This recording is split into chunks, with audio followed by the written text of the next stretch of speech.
Well, it's always nice to go downtown.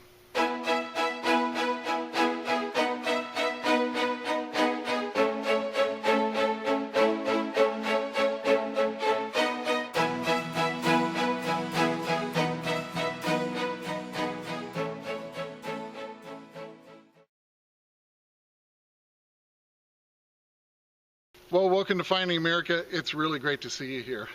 Now, I actually have some very cool news. Now, next Thursday, March 11th, is going to be a double dose day of Finding America.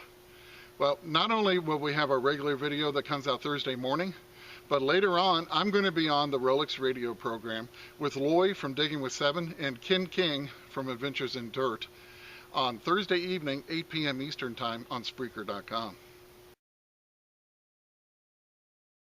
Well, I really hope you guys can tune in at Spreaker.com and join us for the interview. We'll be talking about all things metal detecting and, of course, about Finding America. Now, you can also call in during the show and ask me your questions, and I really would like to hear from you guys. Now, I was there a couple years ago, and I had an absolute blast. So, once again, I hope you'll join us, and that's next Thursday, the 11th of March, at 8 p.m. Eastern Time. Well, a real quick intro into this first hunt. We finally got a dry day last week, and I got to go to a few different spots that day. So I decided to head downtown to one of my favorite spots, the site where the mill worker houses once stood. Well, I'm back here at the mill house neighborhood. I just can't stay away. I keep finding things. Now, this one gave me a 13. I dug down about 4 inches. I'll tell you what, I think I got another overall button. I haven't wiped it off yet, but oh, very cool. All right, I definitely like this.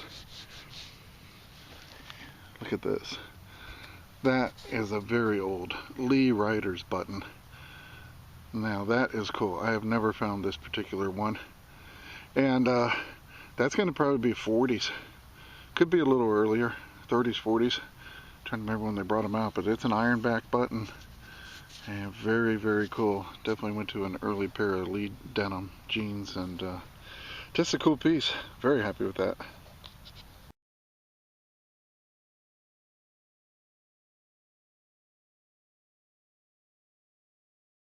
Well, just to let you know, I'm running Park 2 5 tones, pretty much just a stock program, running 23 sensitivity with the 6-inch coil.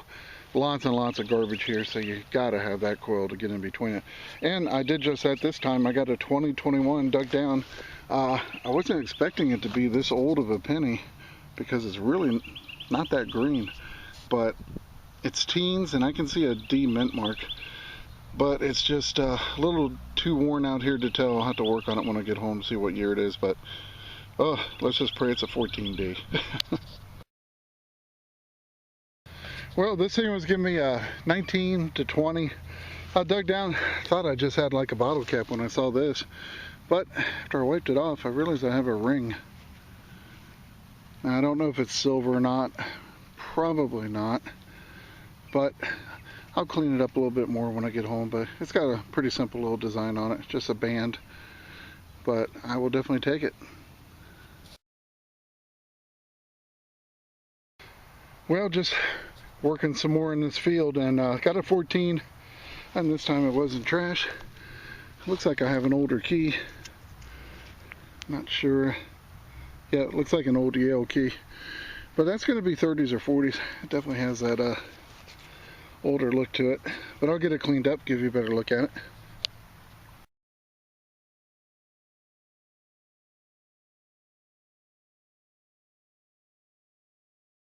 Well, hey, I got a token. Don't know if it's going to be an older one, but it's one of these Type-matic machine types. You would put your money in and then punch out the message you want stamped into it. And this one has like a star in the center. I find these quite often, but hopefully I can get it cleaned up here and see what they decided to write on this one. Well, this one is a bit rough. I think I can maybe make out Martin. A lot of people put their names on them. Some people put dates on them. But these machines are everywhere and really popular. So hopefully when I get it home, I'll be able to make more out on it. But nice little find.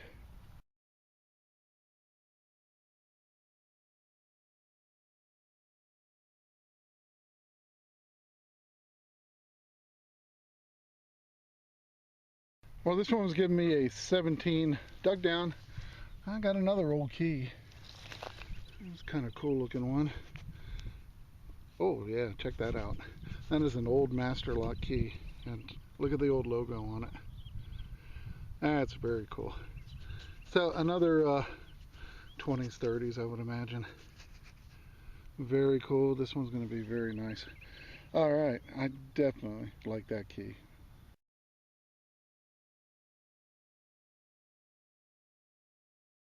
Well, this one was giving me a 16, and it's a pocket knife, but what's left of one. I've never seen that before. It's missing the side pieces, but look at that, the shield is still attached, and it's seen better days, but I thought it was kind of interesting the way it had deteriorated. Well, getting a 23-24 here, dug down, wasn't very deep, a couple inches. It's a bit mangled up, but I did get another old weedy. This one's going to be a 47 with the Denver mint mark, so I will definitely take that. Well, I got a 21, got another weedy. A little run on them. This is an early one. I'm having a little trouble making the date out here, even with the magnifying glass, but I think it's 20s or 30s. It's a pretty nice old green one.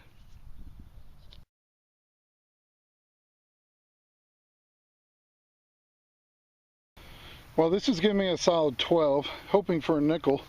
I dug down and I saw this cap, and I was like, well, no big deal. But then I noticed it's got this rib pattern on it, and figured it was probably makeup. And I'm showing you this because it is marked on the end of it. It says Avon Products USA, but this is a very early Avon piece. We're talking probably 40s, could be even older. I'm not even sure when Avon started, but pretty cool piece, and it's definitely old.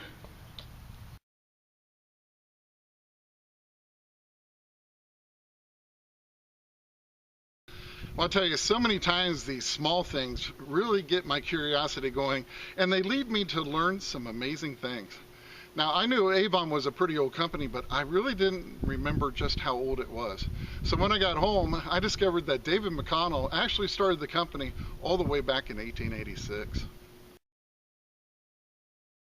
And believe it or not, Avon did not start life out as a beauty company. David was actually a traveling book salesman, and since most of his clientele that he encountered during the day were women, he also carried perfume samples as perks for his customers. Well, it didn't take David very long to realize that the women were more interested in the perfume samples than they were in his books. And the California Perfume Company was born. Well, David also noticed another thing. The women absolutely loved telling their friends and neighbors about his products, and that's when he got an idea that he would hire the women as local sales representatives. Now, this was absolutely unheard of at the time. I mean, women were actually still 36 years away from getting the right to vote. And the very first woman, and essentially the very first Avon lady he ever hired, was Mrs. Albee, who lived in New Hampshire. Well, this idea of his spread like wildfire all across the country, and the numbers of his saleswomen exploded. Well, by 1929, the company had expanded into all facets of the beauty products, and they began a new cosmetic line that they called Avon. Well, the name caught on, and the rest is history.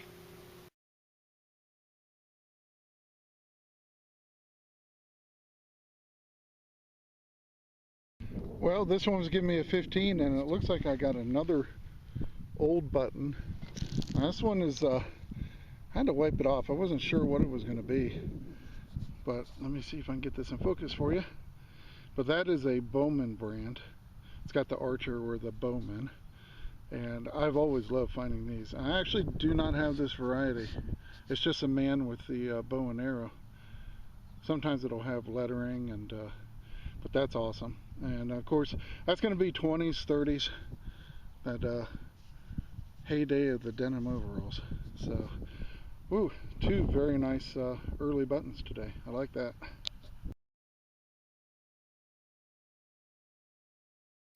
Well, next thing was giving me a 12. It took me a little while to find it because it was a bit small. As soon as I saw it, I knew what it was going to be. This is a lead bale seal, and this is going to be from a railroad that runs through town here. I'm about 100 yards from the railroad track, and these mill worker houses, they also had the workers from the railroad that stayed in these homes as well. And this one is going to be, it's a little hard to make out, it's a little mangled, but I know what it is. It's SRY, and that's going to be Southern Railway. And pretty cool piece, and there you go, S298.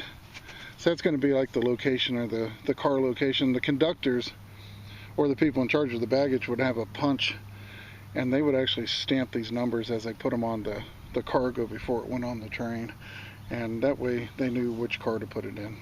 So pretty cool piece, and happy to have that.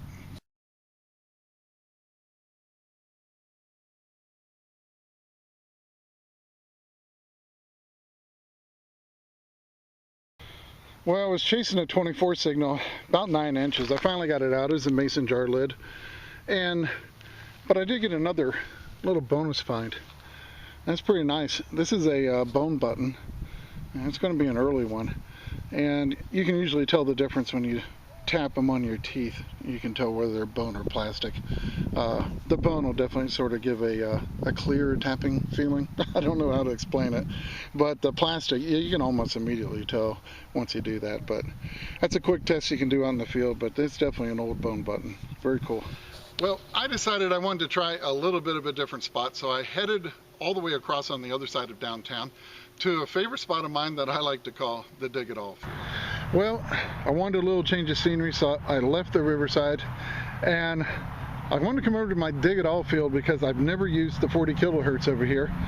So basically, field 1 2-tone, 40 kilohertz, small coil, dug down here about 4 or 5 inches, and it looks like I have a button.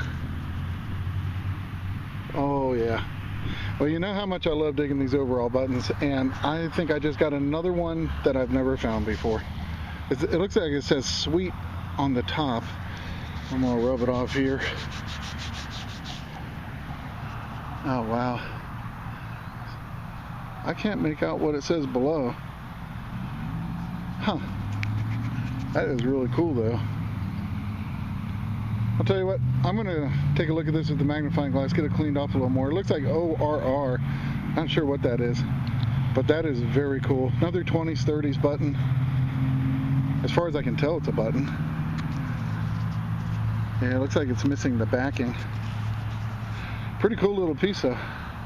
I'll get it home, get it cleaned up, give you a better look at it, but I'm real happy with that. Well, it turned out that this little button had a great story to tell. Now, Sweet Ore began business all the way back in 1871 with a man named James Orr and his 2 nephews, Clayton and Clinton Sweet. Now, they established their first factory in the tiny village of Wappingers Falls, New York. Well, one of the company's partners was out in California, and he was watching the gold miners, and he realized there was a desperate need for a really strong pair of pants that wouldn't rip or tear on the miners. So as soon as he got back home, he told them that we're going to make a pair of denim jeans. And according to the local historians, it was actually a couple years before Levi Strauss even opened their first factory. Well, these jeans proved to be so strong that customers were sending in testimonials about them to the company. And there was even a story that said the jeans had saved a man's life. Now, a man in Philadelphia had fallen from the roof of a building he was working on, and as he fell, his jeans caught on an iron spike, and they held him up in midair until he could be rescued. Well, the company began using these stories in their advertisements, but it wasn't very long before people said that it was absolutely no way that these stories could be true and those jeans could be that strong. So the company decided to settle it once and for all with a contest. Well, that's right, a tug-of-war contest. The company promised a new pair of pants to any 6 men who could tear one pair of their jeans apart in a tug-of-war competition. Well, and you know what? They couldn't do it. All over the country, people tried and they tried and they tried, and they couldn't do it. Well, the company was so pleased that it started using the tug-of-war logo for their products from that time on. Well, that's why I love my dig-it-all field. You never know what's going to come out of the ground. Check this out, a big cast iron door. Probably to a fireplace or an oven. Oh, that's pretty neat. Very cool. I'll tell you, this one was giving me an 18 to 22, but just a neat, interesting old find. Well, I was chasing an 8 signal that I got. It turned out to be just a piece of foil, but then I looked in the hole and check out what's sticking out the sidewall. It looks to be an old marble. I'm gonna pop it out. I want to. Oh baby, look at that marble. Holy cow. Oh my gosh, is that beautiful or what? Red, white, and blue. I'll tell you what, that's a fine American marble there. Patriotic colors.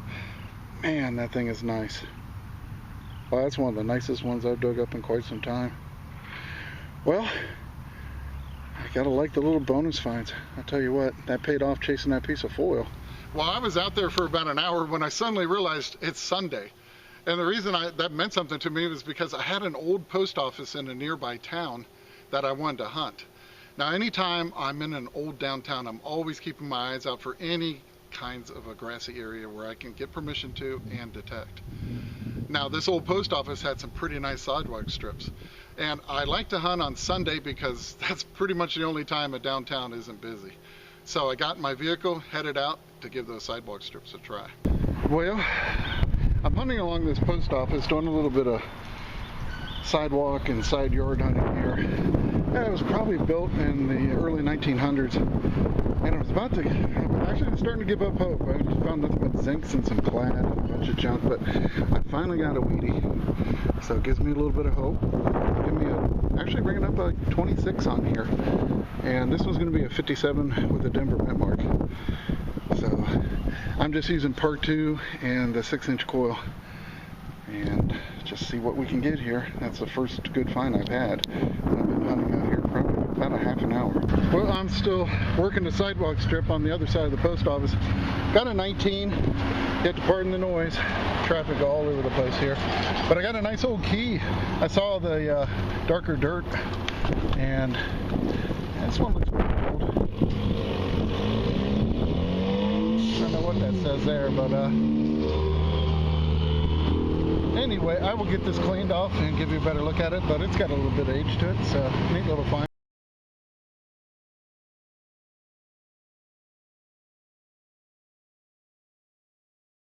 Well, this is pretty weird. I just dug that key right here, got a 22-23 signal over there. I dug down and I could see it already. Another key. Maybe a little key spill. Oh, this one's pretty old too. I don't think I found this one before. Pretty cool. That's where it says, I don't know if it says Martian Lock Company or Warshan. That's pretty cool. Yeah, I definitely have not dug one of these before, but pretty neat. 2 keys right next to each other. Well, this one was giving me a nice high tone, about 23, about 4 inches down. It was in the plug. It's pretty cool. It's a early valve stem retainer nut to a Model T era car. So teens, 20s. Yep, pretty neat. I can just picture the Model T's parking on the street next to the sidewalk here, going into the post office.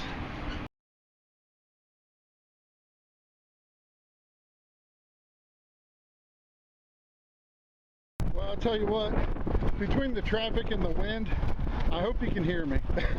Jeez. This gives me a 22, and I got some kind of a pin in the shape of a shield, about 3 inches in the plug. Just gonna see what it was with you here. Honestly, I don't know. I'll tell you what, I'll get that cleaned up a little later, but you'll get to see it right now. Now this was giving me a 20, and I honestly thought it was just going to be a weedy, so I started to clean it off, but check it out. I got an Indian head penny in the plug at 3 inches right next to the sidewalk strip. How cool is that? So I'm going to get it cleaned off a little bit more and I'll be right back and we'll see what date it is. It's got a little bit of wear, might be an older one.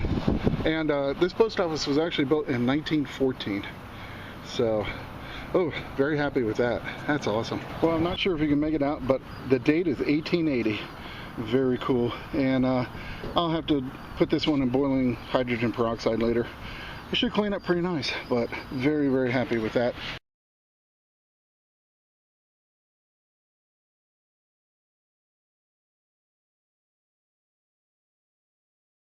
Well, even though I almost got blown away by those crazy winds, getting that Indian at the end of the hunt would definitely make the trip worthwhile. I really hope you enjoyed watching that episode. Now, many of you know I love ending my episodes with amazing historical photos from our country's past and also of the Americans that helped make this country great. And I really think you're going to enjoy these coming up in just a few seconds. Now remember, it's history that makes a find a treasure, and I can't wait to see you back here next week on Finding America.